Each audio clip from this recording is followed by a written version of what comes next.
روزے کا مقصد کیا ہے؟ صرف ایک مثال اور گفتگو آپ کی سوچ سے پہلے القاری پہ آ جائے گی. کیا روزے کا مقصد کیا ہے؟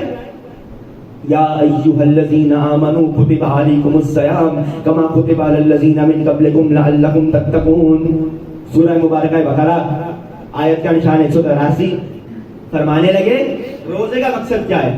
کیا روزے کا مقصد یہ ہے لعلکم تتقون، تاکہ تم صاحب تقویٰ ہو جاؤ، تمہیں کیا مل جائے؟ تقویٰ. یہ تقویٰ کیا ہے؟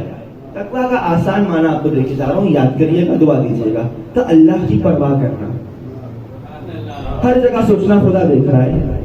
اب یہاں رک کر ایک بات اللہ کہوں گا، امام دیکھ رہا ہے، عین اللہ ہے، ان کا دیکھنا خدا سے الگ نہیں. ان کی زیارتوں میں جملے ہیں السلام علیکم یا عین اللہ فی الامم، اے امتوں میں اللہ کی آنکھوں تم پر سلام. اب اگر شیعوں کو بھی اماموں کا عین اللہ ہونا ہضم نہ ہو تو بھائی آپ سے اچھا تو دوسرے خلیفہ کا عقیدہ تھا. جب کسی نے آگے کہا تھا علی نے مجھے تماشا مارا تو انہوں نے بے ساختہ کہا تھا رہا کا عین اللہ وضربہ کا ید اللہ، اللہ کی آنکھوں نے دیکھا، اللہ کے ہاتھ نے مارا. تو شیعوں اپنا عقیدہ اتنا تو پست نہ کرو کہ ان کا اچھا ہو جائے. کہ اللہ تمہیں دیکھ رہا ہے، یہ تقویٰ ہے. ہر جگہ محسوس کرنا کوئی نہیں دیکھ رہا، خدا دیکھ رہا ہے.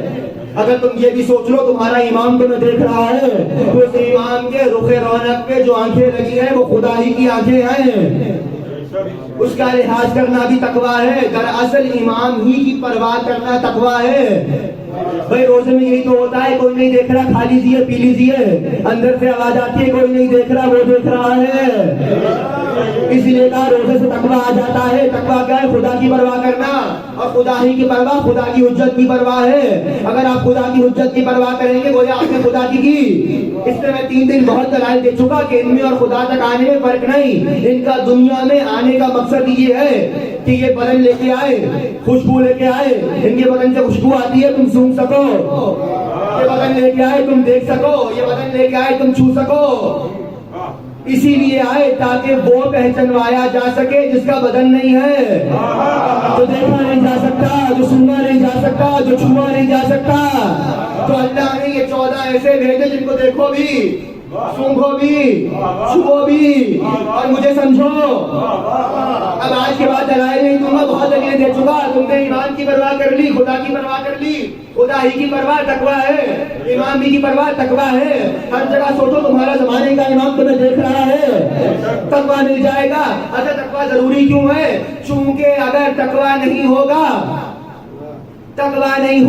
تو زمانے کے امام کو پہچان نہیں پاؤ گے. میں نہیں کہہ رہا، بسم اللہ الرحمن الرحیم، سورہ مبارکہ انفال، یا ایھا الذین آمنوا، اے علی والوں. پہلے دن کے بعد جن نے تقریر سنی ہے ترجمہ یہی کروں گا، اے ایمان والوں ان تتقوا اللہ، اگر تم نے تقویٰ اختیار کیا، یجعل لکم فرقانا، تو اللہ تمہیں حق دیکھنے کے قابل بنا دے گا، فرقان بنا دے گا، فرقان بنا دے گا.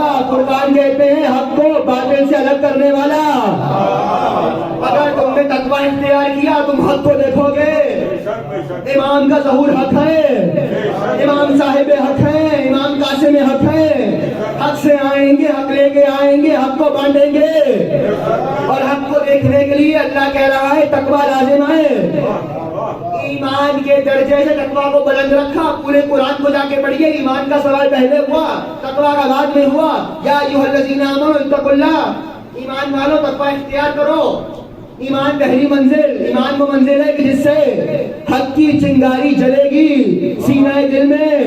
تقویٰ وہ منزل ہے چنگاری شورور ہوگی. حق کو دیکھنے کے لیے تقویٰ چاہیے. امام حق ہے، امام کو دیکھنے کے لیے تقویٰ چاہیے. تقویٰ حاصل کرنے کا بہترین ذریعہ، 3 دن سے جہاں گفتگو چھوڑی وہیں مسلسل ہو رہا ہوں، تقویٰ حاصل کرنے کا بہترین ذریعہ عزاداری حسین.